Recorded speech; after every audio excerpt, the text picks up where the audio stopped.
Oh, terrible. There it is. Boom. Hey, fellas, your commissioner here coming at you for a little week 14. Week 14 of NFL action. I'll start off here. Last video of the regular season.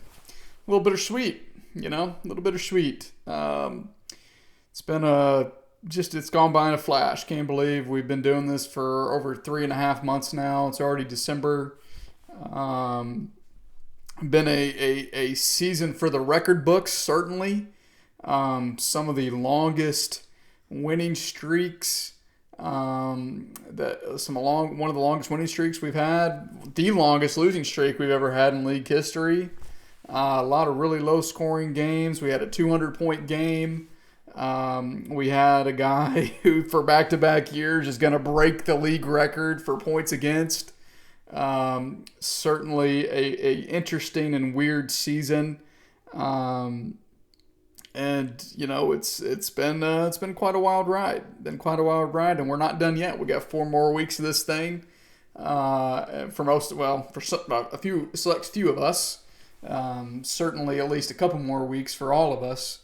I'm still always thinking, what's a way that we could try to make every single game matter to everybody for the rest of the season,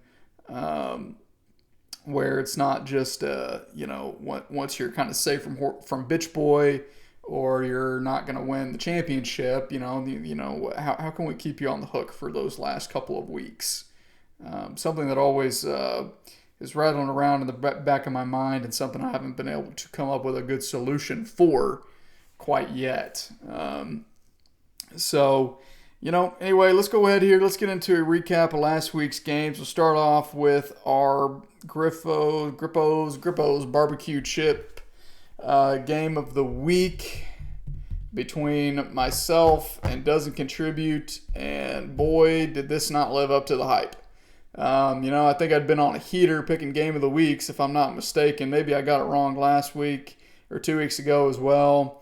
But this week was just, all the stars aligned. And usually when the stars align for like a very blatantly obvious game of the week, that game usually results in not a very good game. We had a lot of close games this week. This was not one of them. Craig wins 130 to 97.45 against myself. Puts his win streak to 9 wins.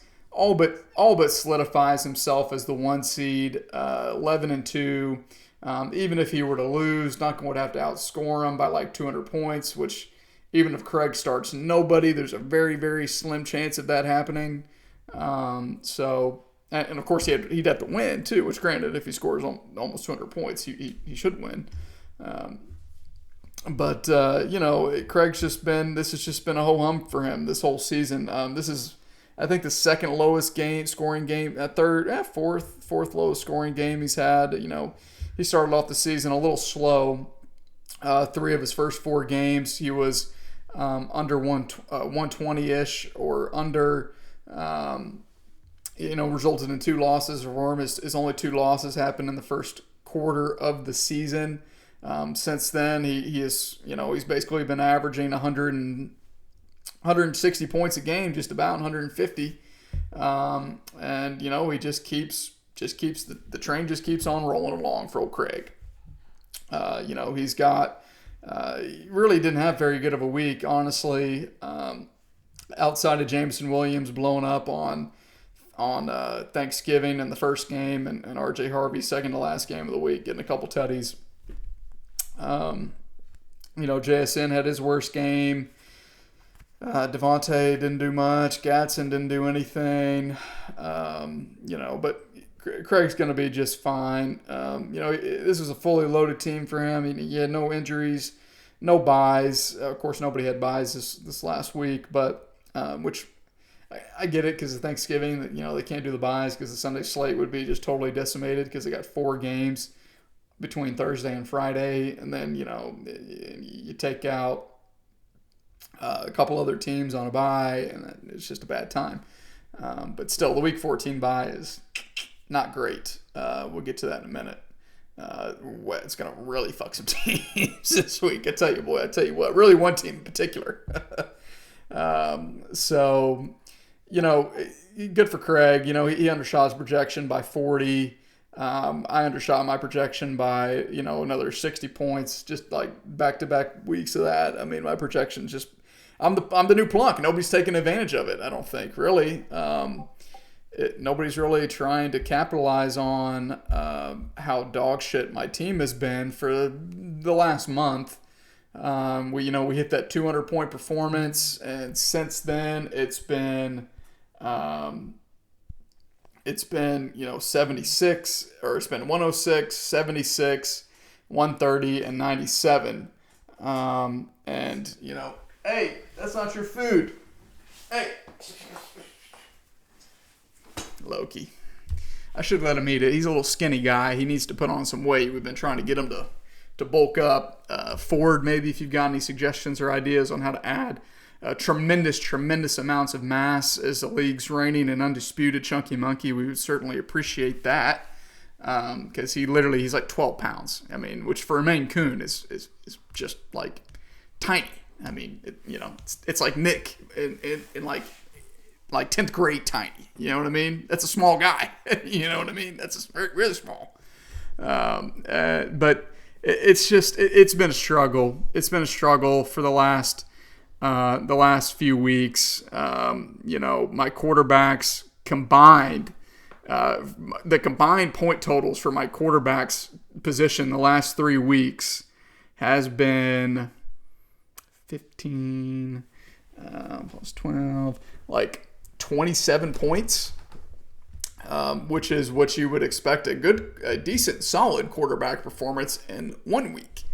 It's taken me 3 weeks to get that one total, and unfortunately, it's not an aggregate, right? They don't just add up, and it's just that's been the story of really my fantasy career. Has just been the inability to get solid, consistent week in, week out production at the quarterback position. Hey, you stop all that meowing. Good boy. Yeah, come on in here. Come here. Hey, Birdie. Here, come here. Oh, there's Birders. He's still, same as ever. Hey, don't be running away from me. Here's Loki, freshly shaved, as you can see.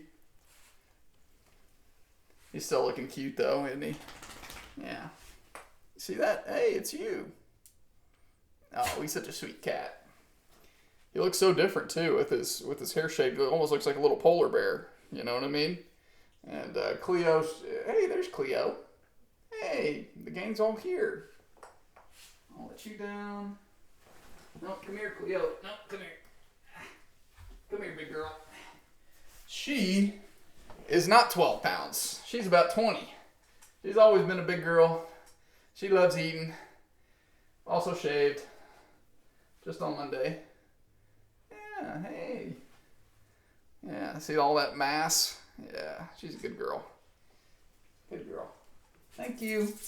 All right. Fun with the animals.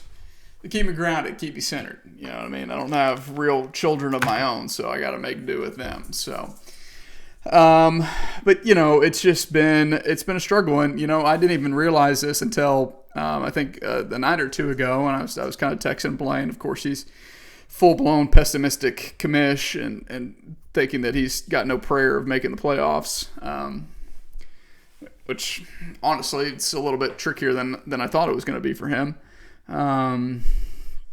But and I forgot to mention too, fuck Duke. You know what I mean? Boozer had they literally, the refs just let him get away with whatever the fuck he wants because he plays for Duke. He can hook, he can travel, he can push off. Doesn't matter. I mean, the kid's averaging like 27 points a game because, he cheats. He's a cheater. What do you expect from Duke? Duke's going to win the national championship this year on the back of him because nobody can stop him. It's impossible. He's a good kid. He's a good player. He's a hell of a player. Don't get me wrong. And then you add on top of the fact that he's getting the full-blown Duke treatment, and it's unstoppable. They might not lose a game this year. You know what I mean? But anyway, I have not made the playoffs, right, since 2020. The COVID-shortened season of 2020 is the last time I was in the playoffs. Promptly got my ass kicked. I think it was a 3 seed, played Savoy, the best 6 seed in league history. I still contend. And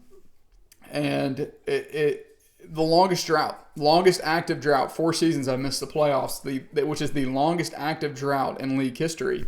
I don't know if that's true necessarily league history, but it is the longest active drought in the league. Wilson's made the playoffs since I've last made it. JD's made the playoffs. Hawks made the playoffs. It's just been everybody's made it other than me. And, I've always, every single year, for the most part, I'm scrapping and duking it out and fighting and clawing to find that last spot. And every year, my team falls apart in the last week or 2 weeks or several weeks of the season, and I find a way to not make it in. Fortunately, I got very hot in the middle of the year between, I won the 4-game win streak.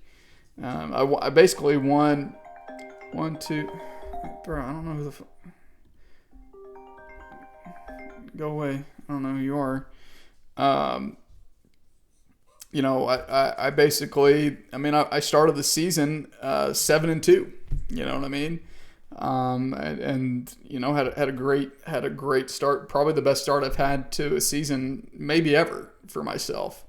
And then I've lost 2 out of the last 4, and honestly, probably should have been 3 out of the last 4, even though Wilson scored 76 and should never have won.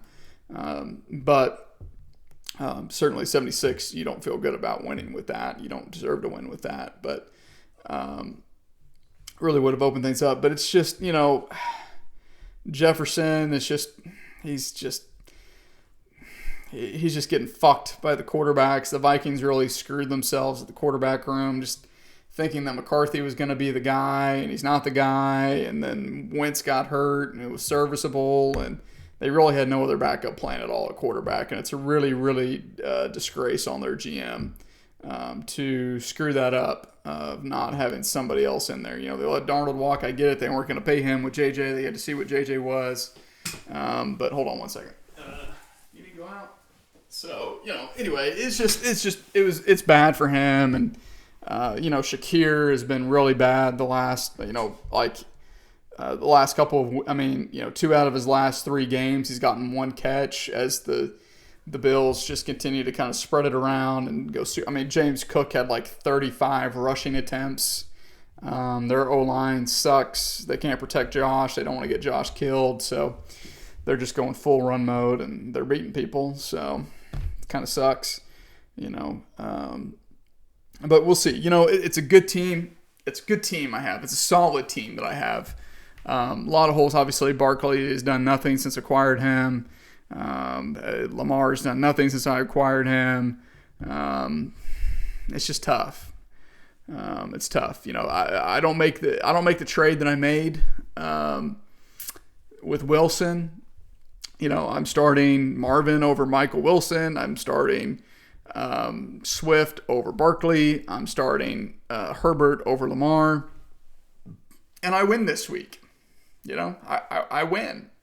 And put myself in a really good position to potentially get a 2 seed. And now it's going to take probably a miracle to get that. But, it is what it is. We'll go over playoff scenarios here in a minute. So still a great position, still a great season for me. Even if I lose my next game to go 9-5, it's the most wins I've had in a long, long time. So and the opportunity to get to 10 wins is something I don't know that I've ever done. So lot left to do. Closest game of the week here. Swamp Donkeys versus Leadville Deadville. Not dead yet. Not so fast, my friend. Rip out of nowhere, 123-119. Pulls out the victory to get himself to 7-6. Puts an end to the 4-game skid that he was on, where he had lost 4 in a row and 6 out of his last 7 after starting the season 5-0.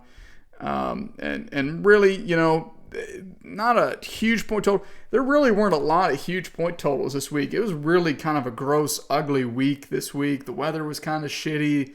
A lot of teams have some really weird game scripts, you know, and I mean, case in point, we only had 3 teams above 130, no team above 150, and I don't know that that's happened any time this season. We had 3 teams under 100.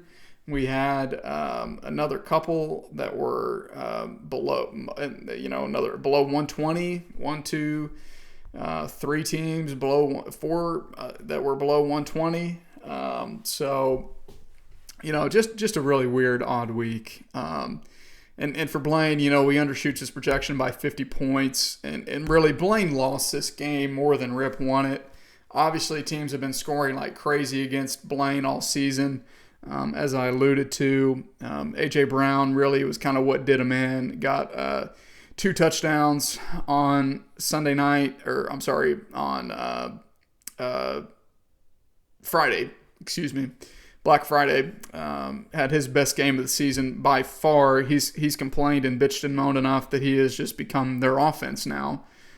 12, 27, 37 his last 3 games. You know, Josh Allen kind of does just enough on the ground. Only completed 15 passes for 120 yards. Gross. You know, DK's done nothing. Njoku, nothing. You know, Dobbs got a tutty. Otherwise, he was 4 for 20. Right. Same with Montgomery. Montgomery was 8 for 32, but he got a tud, you know. And Drake May falls just short of the Monday night comeback for Blaine. Heartbreaker for Blaine. Scenarios would be very, very different if Blaine had won this game and got himself to 6-7. But he didn't, you know, had that touchdown late to Hunter Henry that got called back for a legal shift. And that ultimately was the nail in the coffin for Blaine, and maybe the nail in the coffin for Blaine's season. You know, Zay Flowers obviously screwed him as well, only gotten 0.6 points. Again, another trade that directly cost some, you know, an owner a win, because, you know, he puts Ladd in over Zay, and then he puts in Kenneth Walker, you know, at the flex, and you know, he wins the game. So Wilson's trades directly cost his infectious disease. You know, you caught the Wilsonitis, or I guess Flo's revenge, right? You got Flo's revenge. Has directly cost 2 teams wins this week. Monumental. For me, the chance to make it easier for possibly getting a bye that I don't think I've ever had in league history. And for Blaine, a spot to get himself in a better position to make the playoffs. So, you know, like I said, huge win for Rip. Rip's not going to get in on any sort of points tiebreaker at the 6th seed. He has to find a way to get himself to the 5 seed on record alone to be able to have a chance to make the playoffs. Let me let Birdie back in. I'll be right back. All right, folks, last interruption. All right, we're back. So, you know, it's really, this was a huge game for the playoff ramifications. You know, now Rip somewhat controls his destiny a little bit more. If Rip had lost this game, he's done. He's out. He's done. I don't think there was anything he could have done to make the playoffs at 6-7, given the way that things were going to shake out. So, huge game. But again, Blaine's not dead yet, despite seeing that eliminated from playoff next to his name in the standings. He's not dead yet. Next matchup we had here, another close one. Major comeback season pulls out the victory to keep their winning streak alive, 126-116. Put Wilson on a 12-game losing streak. 12 games. Never been done before in league history. Forrest started the season 0-11 many years ago. I think he ended up with a couple wins late in the season. Wilson, of course, as everybody knows, won his first game of the season, was the highest scoring team in the week on the season that week, and he's proceeded to lose 12 straight. And, you know, credit for him. I mean, 116, it's not terrible. I mean, it's better than what he's been doing. it's the best week he's had since week 5. You know, he had 127 in week 5, still found a way to lose that one. But, since then, 114, 52, 97. He had a 129 in week 9, excuse me. Still lost. 108, 76, 90, and 116. You don't make a quick appearance? We got all the cats and all that, so. Hey. Look at that. Hair looking nice. Still. Making it work. Oh, yeah, I look good. Yeah. So. Here's the little fit check. Yeah. Got the jewelry. Bring the camera down so they can see the shoe. Turn it. It's a little, technical there difficulties. We go. There's the shoe. Yeah. Little bracelets. Little Claire. Yeah. $5 jewelry. Yeah. So. Hope you had a nice day. I hope all of you had a nice day. And a happy Thanksgiving. And a happy Thanksgiving. Yeah. Man, times are hard right now. Not just with football, right?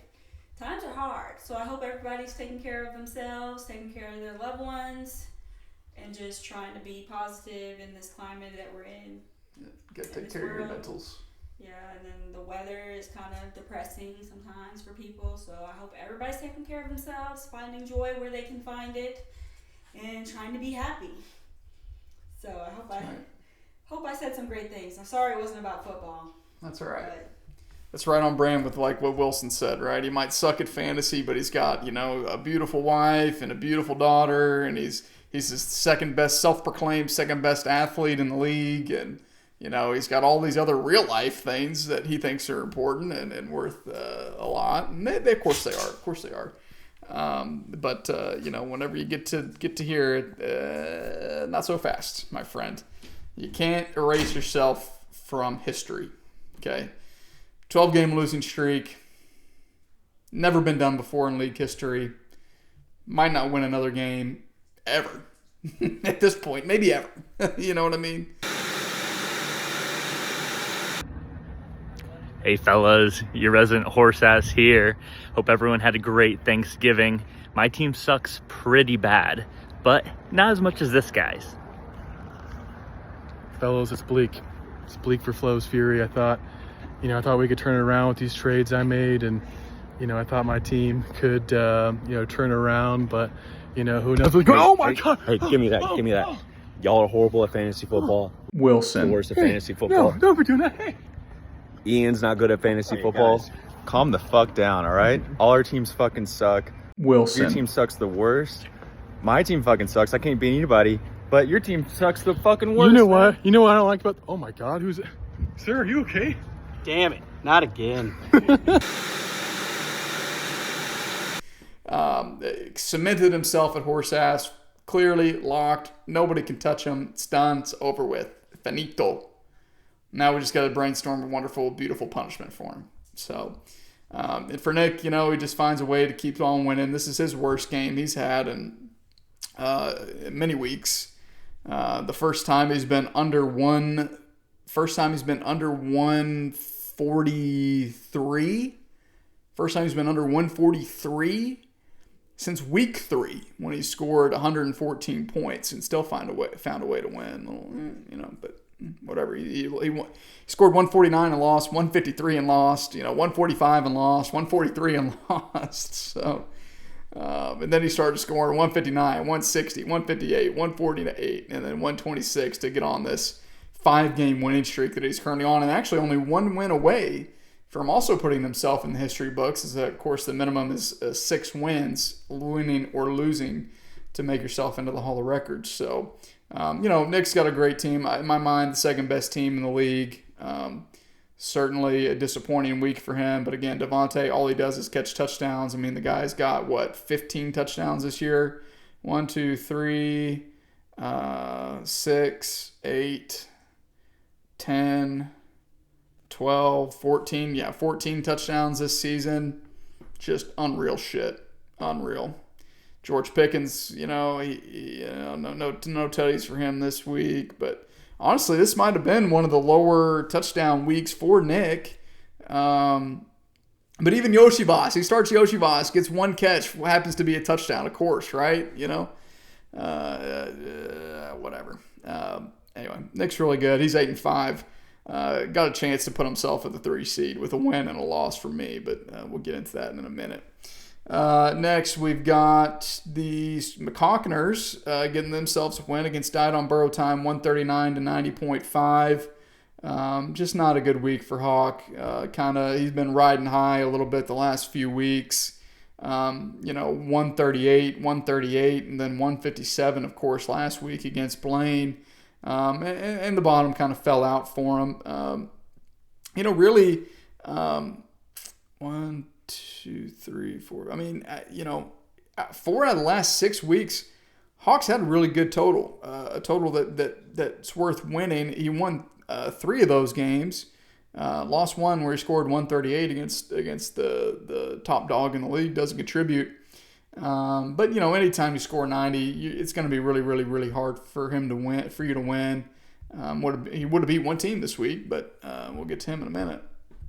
Hawks 3-10, and really what this did for JD is it essentially cemented himself as being outside of one of those buys, right? Those bottom 2 teams, obviously 11 and 12, get a bad buy, right, in the bitch boy bracket, to make sure that you don't end up.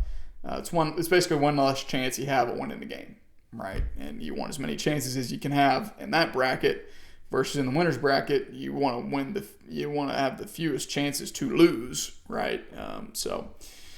Next, again, 2 teams really not worth talking about too much. Another really big matchup with playoff ramifications.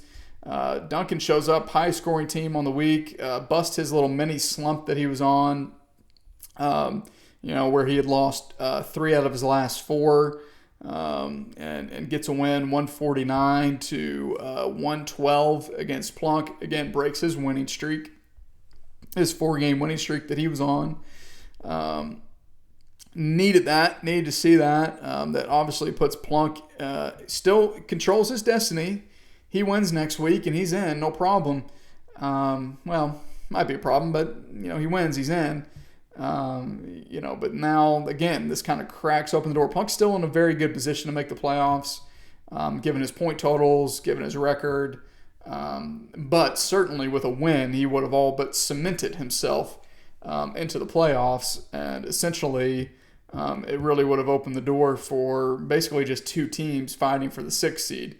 As it were now that we basically have 4 teams fighting for the last 2 spots. Again, kind of getting ahead of myself. Keep giving you a little tease, what they call tease in the biz. I'm giving you a little bit more than a tease, though. As many times as I've teased you, I basically have my shirt halfway up and my pants halfway down at this point, right? So, for Duncan, 10-3, huge win for him, huge win. Basically all but solidifies himself as the 2 seed. He would need to lose next week. I would have to win. I would have to outscore him by about 30-ish points. All 3 of those things are a couple of those things are very questionable to happen, very unlikely to happen. And really, with all 3 of them to hit, your parlay odds on that are probably going to be plus 1,500, right? So, and like I said, for Plunk, huge loss. Still in a good position. Probably he's definitely in the best position of the 4 teams fighting for those last 2 spots. I like him to still find a way to get in, but the door is open now for him to be on the outside looking in at the end of this week. So, and then our final matchup here between the Truck Nuts and Jeff Fisher Reclamation. My name is Jeff. Our dog shit horse ass throw up. Well, not horse ass throw up all over himself. Passed out drunk at the elbow room. Team of the week, Jeff Fisher Reclamation, 88.55 points. Huge loss for Spoy. Huge. 18 points for Matthew Stafford, abysmal. Bijan showed up, of course, 35. He's a beast. Hendog is losing reps again to Stevenson, rather. Only 13 points. Amon-Ra gets hurt on basically the first 3 plays of the game. 0 points. Gooser. Again, which hurts for the points for, right? Savoy needs the points for. He needed the win, and he needed points. To have your best player, one of your top point producers, get a goose egg at this late in the season, it's just, it's damning. It's damning. And really, Savoy almost has, I think, the hardest battle, the hardest chance, toughest odds to find himself into the playoffs after a performance like this. 1 point from Tez Johnson, 8 points from Keenan Allen, 1 point from Isaiah Hodgins. Warren got 3 catches, 1 touchdown, kind of makes his day look a little bit better. But really, outside of Bijan, this was almost a really, really, really, really bad week. Really bad. Like talking about like a 60-point, 70-point game bad, right? And this is kind of what, it's kind of Savoy's stick, right? Kind of just like it's kind of perfect for him. Kind of like mine too, but it's kind of like T. Higgins, right? He's on your roster. The stink and the curse of T. Higgins it infects your locker room. In fact, it's just like Wilson's players are infecting Blaine's and I's locker rooms, right? Fortunately, I'd done enough work early in the season to still make myself be in the playoffs. I might not do shit in there, but for Blaine, that was crucial. Really kind of really hurt his chances. And, Amon-Ra is probably not going to play this week, tomorrow. It's a chance. Doesn't practice all week. They're being very non-committal about it. I don't know. I don't see it. But it was weird to me because, a low ankle sprain, I feel like, most of those guys, some guys can play through that. But you don't see low ankle sprains hardly holding people out anymore. It's usually always the high ankle sprains. But, certainly the lesser of the two evils. His bench, he left Ertz on the bench. He plays Ertz. He wins instead of Hodgins. Got a little cute playing Hodgins, kept rolling the dice on him, burned him. Of course, you're not going to start Michael Carter. You're not going to start. Golden was out, Higgins was out. He picks up Hurts and doesn't play him, and it cost him a win. And it cost him 20 points, which would have, again, made it a little bit easier for him. It's 23 and a half less points that he would have needed this week to make his odds possible at making the playoffs. So, and for Ford, this game didn't matter for him. He's 6-7, but he's kind of in the same boat as Rip. Even if he wins, just the way that the records shake out, and his points for, even if Plunk and Rip were both to lose, he was to win. He gets to 7-7. His points aren't going to get him in at the 6th seed, and they're not going to be enough to pass, Plunk as the 5 seed. It's just, he's eliminated. Really, the eliminated tag for Blaine at Ford needs to be swapped. So, all right, so let's talk about waiver claims really quickly. Some major claims this week, and then we'll get into some playoff scenarios, and we will talk about this week's matchups, and then got to get out of here for the Hog game, which starts in 10 minutes. 6 o'clock start. Hate that. Primetime matchup starting at 6. College basketball schedules are so weird. On a Wednesday night, no less. Hawk got Dontavian Wicks, right? Yeah, Dontavian Wicks for 31. Nobody else bid on him. Hawk had some money to blow. No big deal this late in the season. Got to get your guy. Craig picks up A.J. Barner, drops Tajay Spears. Just didn't work out. I just underestimated how dog shit that Titans team really is, and let me tell you, it's dog shit. Easily the worst. And the Raiders are really bad too, but easily the worst team in the league. 12 fab, nobody else in on him. Ford picks up Tesla for 10, nobody else in on him. I picked up Vele for 7. Nick was in for 4. Blaine picks up T-Law, drops Caleb Williams for 7. Dill Will was in for 3. Hawk also picks up Evan Ingram for 5. Nick picks up Isaiah Likely for 3. And Wilson also picked up Dylan Sampson for 3. So, just some dark guys. Probably some of these guys are starting this week because they got no other choice. If you're starting any of these guys, if you're forced to start any of these guys, you're not putting yourself in a very good position, in my opinion. So, Now, that being said, I sent the playoff scenario thing. If you want the details, check that. Just very, very brief summary. Essentially, Craig's basically locked in the 1 seed. Doesn't really matter what he does. Duncan, with a win, seals the 2 seed. Doesn't matter what I do. With a loss, he opens the door to a 2 seed. I would have to outscore him and win and have Duncan lose for me to beat the 2 seed. Essentially, I'm basically probably either going to be the 3 or the 4. With a win, I'm the 3. Doesn't matter what Nick does. With a 4, with a loss, and a Nick win, I'm going to be the 4 seed. If Nick loses and I lose, I'm also the 3 seed. So, I don't honestly know if I'd rather be the 3 or the 4 at this point. We're just going to go out there. We're going to score a lot of points, and we're going to see what happens. So, for Nick, again, he's basically either going to be the 3 or the 4 seed. With a win, he needs some help to get the 3 seed.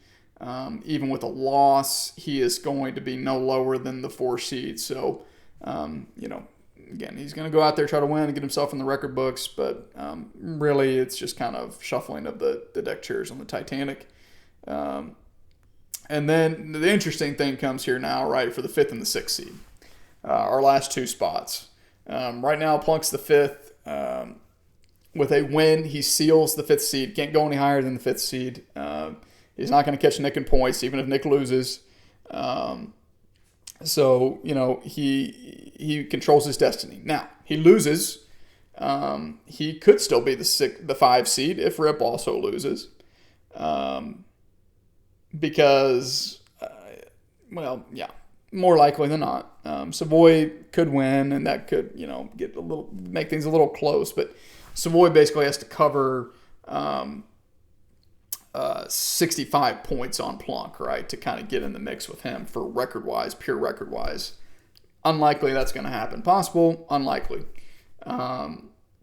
With a loss and a Rip win now, right? Rip would then jump to the 5 seed, and Plunk would most likely be in as the 6 automatic qualifier off points, unless he gets outscored by Blaine by about 32. I think Blaine needs to make up on Plunk. No, he only Plunk. So this is close now, right? So Blaine only needs to outscore Plunk by 13 points. Now, if Plunk were to win, right, then Savoy has to outscore Blaine by like 30-ish points to get in. Otherwise, it's going to be Blaine's. If Plunk loses, Rip wins. This is kind of the nightmare scenario for Blaine, right? The worst case scenario for Blaine is that Plunk loses, Rip wins, and then Blaine doesn't outscore Plunk by 13 points. Whether Blaine wins or loses does not matter. Does not matter. He just needs to score as many points as possible to put himself in the best position possible. 13 points is easy to make. That can be made up like that. One player can do that for you. Now, it's a lot easier if Plunk wins. If Plunk wins, it's going to be Blaine unless Savoy can outscore him by 30 points. Okay? So, like I said, Savoy kind of has the hardest path here. Savoy's game doesn't matter. Doesn't matter what he does. He has to score a lot of points. Period. Plunk wins, he's got to outscore Blaine. Right? Plunk loses, he's got to outscore Blaine and Plunk. Right? So, and for Rip, like I said, it doesn't matter how many points he puts up, really. He just needs to win to get in. He doesn't win, he's out. Done. End of story. Sayonara. See you later. So, that's kind of the way things are shaking out. Very high-level summary. If you want to see the details, go look at the nice summary I drafted for you guys. All right, so previewing Week 14, last week of the regular season. We will start off here with Keeping the Faith versus Jeff Fisher Reclamation. Like I said, Savoy's just playing spoiler. He's projected to lose 105 to 158. Currently doesn't have a second running back in there. Currently doesn't have a flex in there. Amon-Ra is projected 19 points. More likely than not, isn't going to play. On the fence, if T is going to play, limited in practice today, more likely than not, he's going to clear concussion protocol within the next couple days. So he'll be in there. Is he going to go classic T or is he going to go good T? Flip 50-50.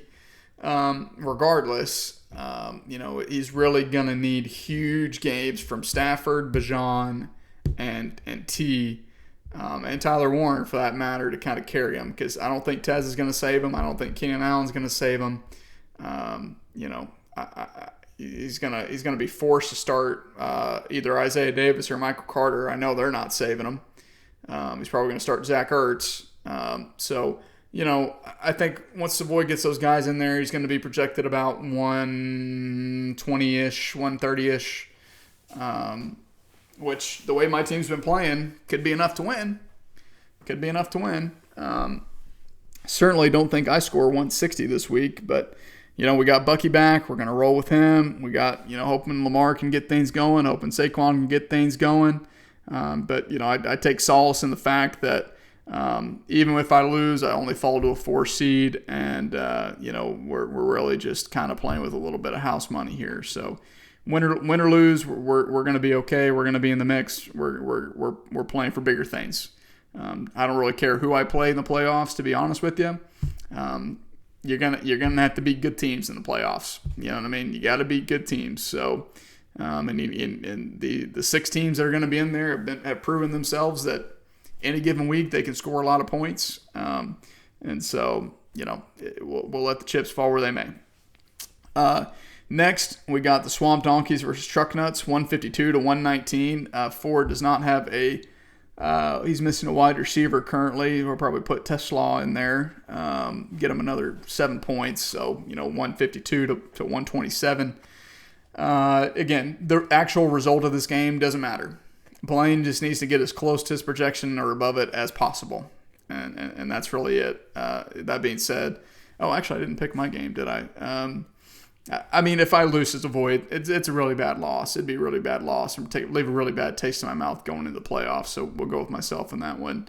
I also like Blaine to win. I think his team comes out strong, puts up 140 plus at least, and puts himself in a position to have a chance to get himself into the playoffs. So next we got Leadville Deadville versus Flo's Fury, 140-119. Rip is projected to win. Again, Rip doesn't fully control his destiny, because if he wins and Plunk wins, he's going to be out of the playoffs still. So he needs to win first. That's first things first. He needs to win, and then he needs some help from old Craigley to knock Plunk out. So that being said, though, Wilson's never going to win another game again. We'll go with Rip in that one. I think he does his part of the bargain. Next, what could be the game of the week, not going to be the McCalkiners versus Major Comeback Season. Dead even this one. Nick's got the slight edge, 147-146.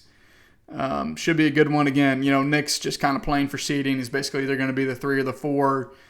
Even with a win, it's not guaranteed that he gets the 3, because if I win, then, it's over for him as the 3 seed. JD's not playing anything but spoiler. Obviously, he's he's had a good week last week. I think that was his highest scoring week of the season, if I'm not mistaken, last week. And I've been saying it all season. JD kind of got a shit draw, honestly, from injuries this year.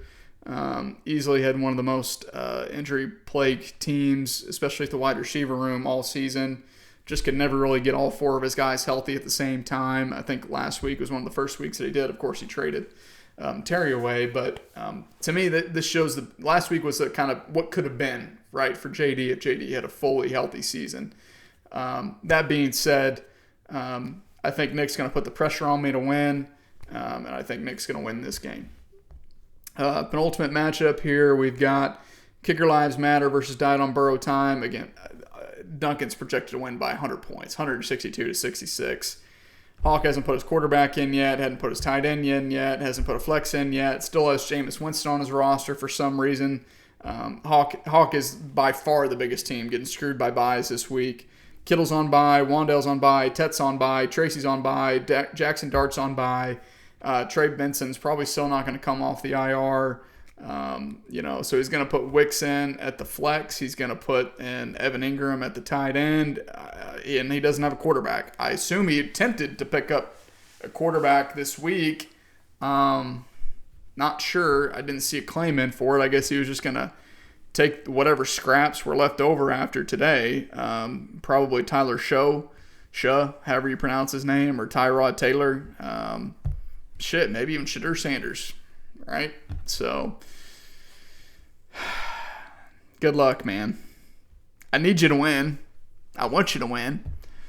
But it's really going to take Duncan's team just disappearing, Houdini, for Hawk to have any prayer, any chance of winning. And really, the game doesn't matter for Hawk at all.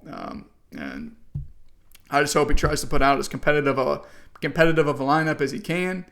And I really hope that Duncan has a huge bust week to give me a chance of potentially, maybe, sneaking in to the 2 seed. So, but not going to happen. Duncan clinches the 2 seed, gets a win. Easy.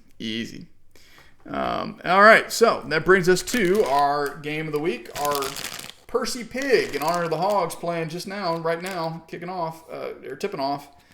Gummy candy game of the week. It's a product of Germany. The German accent makes its appearance for the last regular season video of the year. What a wonderful treat. Wunderbar. Yes. It's made in, it doesn't say where in Germany, but probably maybe Berlin or Munich or one of our many wonderful cities all across our magnificent country. It's got a lot of, kind of American, type ingredients. Not really a traditional German, what you would expect. It's got the glucose syrup and sugar food starch, modified dextrose, white grape juice. And, it's got a lot of added sugars and some carbohydrates. It's about 120 calories per 4 pieces. And hey, it's suitable for vegans, so they can finally eat some little piggies. How about that? Yes, it's very kind of us Germans to find a way to let the vegans have a little bit of some pork, as we know, and we have some nice schnitzel here in Germany, and it's a very wonderful, delectable treat, but this is the next best thing, right? So Percy Pig, the official gummy candy of the Bring That Wood Fantasy Football League. I think some of them have some little ears. Yeah, some little ears. Yeah. Can't remember how you say cheers in German. Anyway, cheers.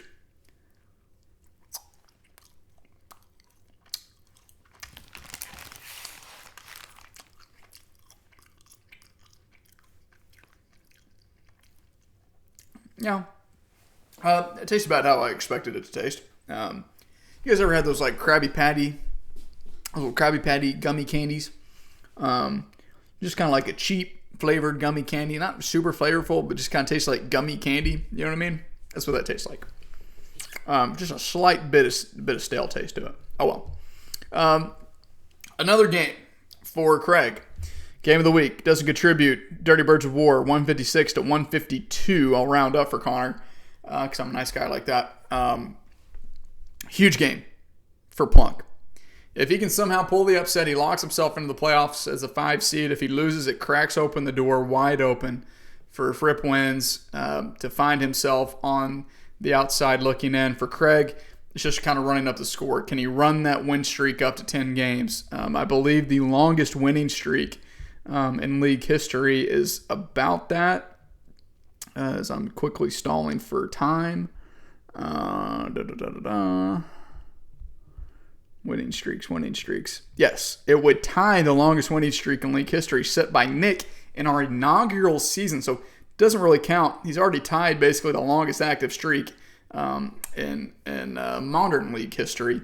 The modern era, Plunk won 9 games in a row in 2020, 7 to the finals. Nick won 9 games in a row in 2018, week 3 to week 11.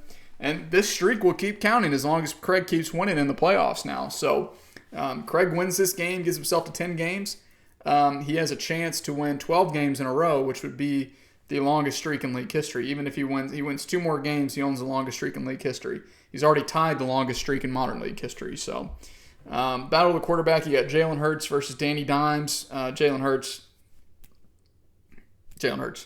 I don't believe in Daniel Jones. He's got a fucking fractured leg. You know what I mean? He's been averaging 20 points a game his last 4 weeks. So, battle of the running back, you got Gibbs and Achane. This is where the poison pill comes in. Poison pill activate. No Christian McCaffrey on bye this week for old Craig. No Ramondre Stevenson either. But of course now Plunk is also missing Juwan Jennings and Stephon Diggs. His two top wide receivers, number 2 and number 3, versus R.J. Harvey and Kyron Williams. Got to go with Plunk in that one. Easy. Battle of the wide receiver, you got Waddle, Jaden Higgins, that is, and Troy Franklin versus JSN, Devontae Smith, and J-Mo, probably going to be wide receiver 1. Got to go with Craig in that one. Should be monster performances from J-Mo and JSN this week, I think. I think it's going to be. I think that those two guys. I think even one of those guys, honestly, could. That's the potential to outscore all 3 of Plunk's wide receivers combined. That's a very real possibility that could happen this week, guys. Just saying. Battle of tight end, you got Kyle Pitts versus Ferguson. It keeps rolling with Kyle. Old Kyle had his second best game of the season last week, 17 points. I think this one's going to be a little tight. I'll push that one. Ferguson's definitely cooled way off since the torrid start he had to the beginning of the season. And then Battle of the Flex, you got Omari and Hampton coming back, his return from IR versus Michael Pittman. Craig doesn't really have many other options. Pittman obviously had a very bad week last week. I think he'll bounce back. That's kind of game script. Houston's got a really good defense. Could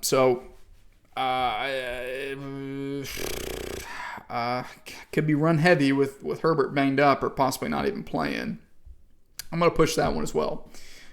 Really, I think that's what it's going to come down to. Who's going to win the battle of the tight end? Who's going to win the battle of the flex? I think Craig's going to win the wide receiver and quarterback. Plunk's going to win the running back. I think those are pretty clear. I think that's going to be about a wash, in my opinion. But Craig could certainly run up the score enough in the wide receiver advantage to get the win. Ultimately, though, I think Craig is just – I don't know that Craig's going to lose again the rest of the season, guys. I really don't. If any week was a week to get him, it was last week, and he still scored 130 points, right? That's like one of the worst weeks he's had. So, we'll go with Craig in that one and put Plunk one step closer to missing the playoffs, put the bad man out. So, we can't get Nick out. Least we can do is get him out. So, anyways, that's all I got this week, fellas. Good luck as we come down to our final week of the regular season. Stay safe out there, and as always, whoop pig.